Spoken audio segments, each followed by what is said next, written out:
Геотра. Каких оттенков краски у вас заканчиваются первыми?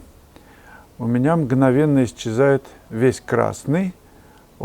Беру заранее побольше тюбиков. Ну, красный тоже хорошо идет, кадмий светлый. Ультрамарин, белила, естественно. Если тело человека пишет, что еще охра красная, ну, не очень, потому что красное можно подменить. Очень хорошо коричневая, темная такая, ну, как Ван Дайк или умбра жженая. Желтая, кадмий желтый, средний, оранжевый. Ну, а остальные так не очень. Охра, естественно. Так что те краски, которые идут довольно бойко, нужно в коробочке запас иметь. По-моему, Пейсли написано ник. Солнце яркое, плохо видно. В каких случаях в перспективе может быть несколько точек схода? Я думаю, этот вопрос многим был бы интересен. И еще, чем вы корректируете пятно? Пятновыводителем. Я имею в виду, это мелки, пастель или что-то еще.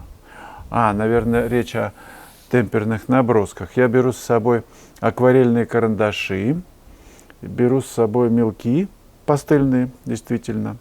Ну, несколько. Там синий, красный, что-то охра красная, и все, по-моему. Может быть, зеленый, и так иногда ими тыкаю. Что касается перспективы, у меня есть урок довольно-таки объемный, вообще про все случаи перспективы в пейзаже, 28-й, называется «Обратите на него внимание». Ну, естественно, точки схода могут быть разные. Если дорога идет вверх, ну, естественно, у нее точка схода вверху, выше линии горизонта. Дорога идет потом вниз, точка схода ниже линии горизонта. Дорога идет вбок и вниз, ниже и вбок. Ну, в общем, все там разобрано. И причем этот урок, он практический. Вы берете лист бумаги, и я рисую, и вы рисуете. Вы прямо за этот урок, фактически, задача покончить с перспективными проблемами в перспективе. Прорисовать все, ну, на стоп нажмите, если сразу не получается, чтобы все это понять, усвоить. И когда вы пишете, там некогда думать, куда там точка схода, вниз или вверх. Так состояние исчезнет, надо быстро писать, держа вот эти все точки схода внутри. Причем, если проблема, она вылезает, какая бы живопись красивая ни была, это вылезет, рисунок вылезет в живописи, будет сразу невозможно смотреть. Так что к перспективе относиться предлагаю очень-очень серьезно. Причем это касается и натюрморта, естественно, и портрета. Это же все в перспективу. Вот я, например, в ракурсе сделал, это же все куда-то туда уходит. Линия глаз и это же тоже точка схода где-то есть. Хорошо сказано такой ник. Слава, что скажете за сюрреализм? Это психи в голове, протест или я так вижу, или все вместе? За сюрреализм так скажу. Сюрреализм, то есть реальный сюр, настоящий сюр.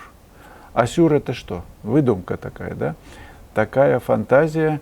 В общем, это сочетание таких парадоксальных форм, которые куда-то уносят наше мышление в какие-то эмпиреи. Ну, фантастика, например, в литературе тоже есть, кстати, сюрреализм.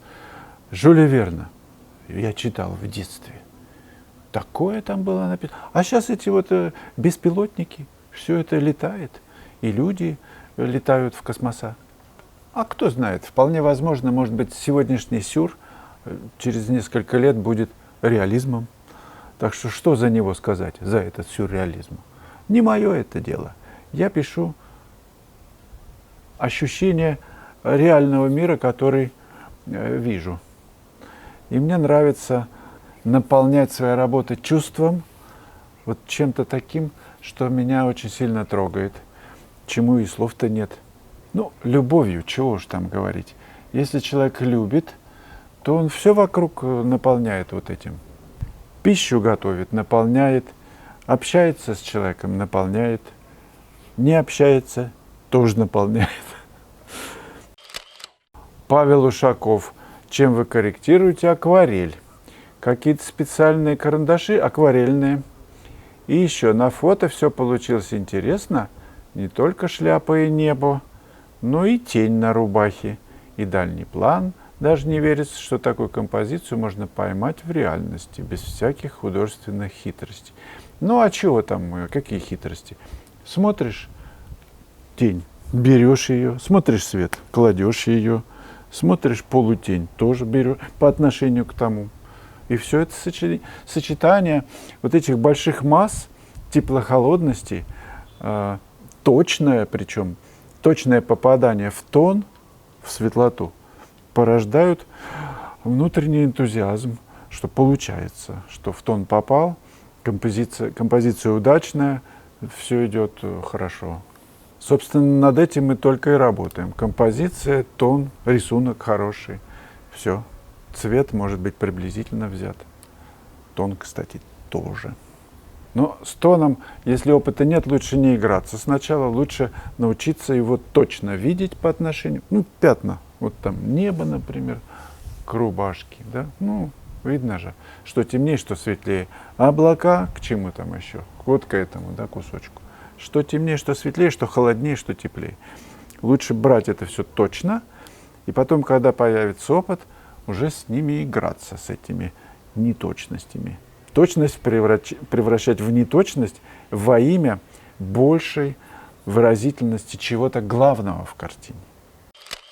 Crow want happiness, так вот написано. Такой вопрос. Можно ли писать мелкие вещи?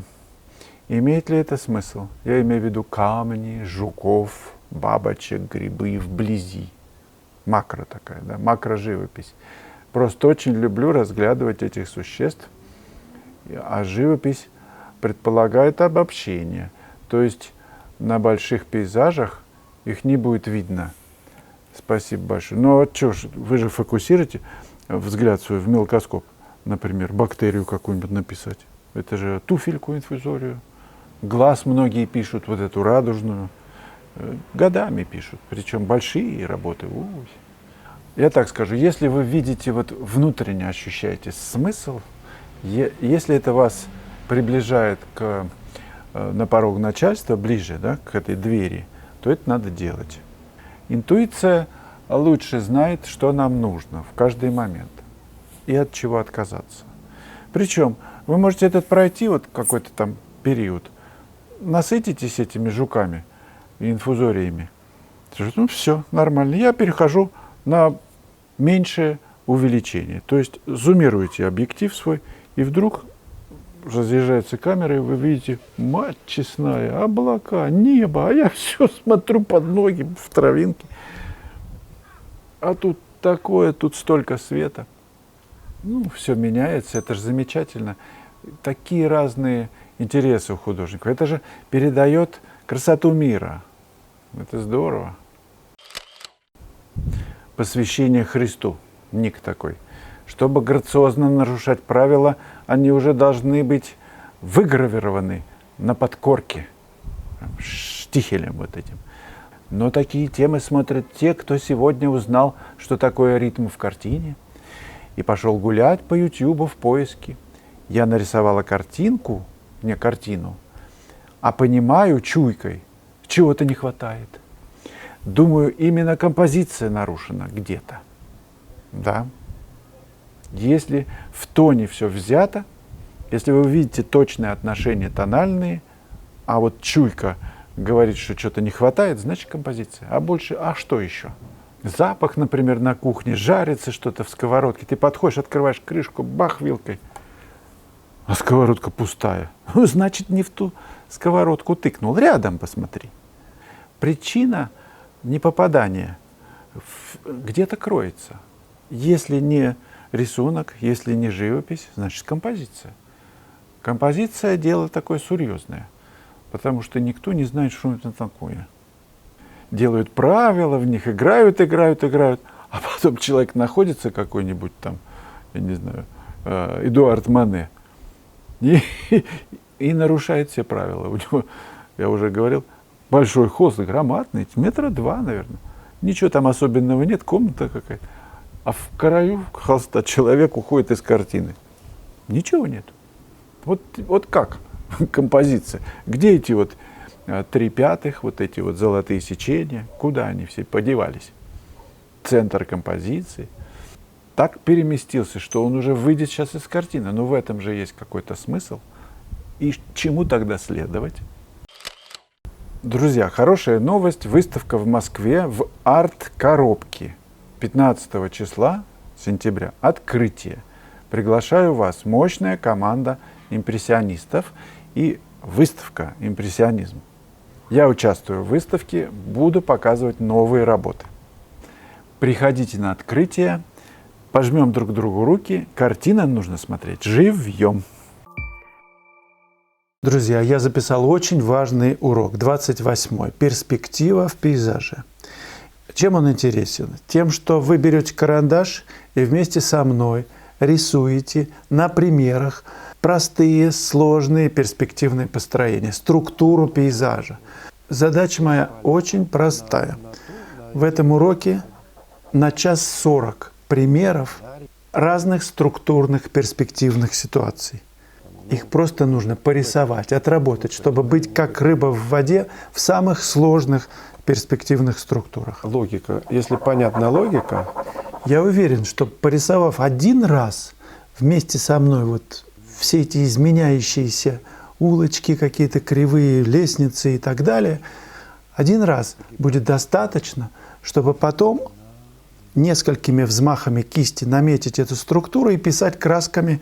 Просто вы пропитаетесь этой перспективой, не будет никаких проблем с ней. И вы, конечно, понимаете, если художник не видит перспективу или плавает в ней, то какой бы живопись ни была качественной, эти ошибки, на них просто невозможно на такие работы смотреть. Это нужно поправить, сделать это раз и навсегда. Заходите в школу либо по этой ссылке, либо под каждым уроком развернуть меню, и она там есть. www.online.korolenkov.art. Уверен, вместе мы покорим самые высокие вершины. Удачи!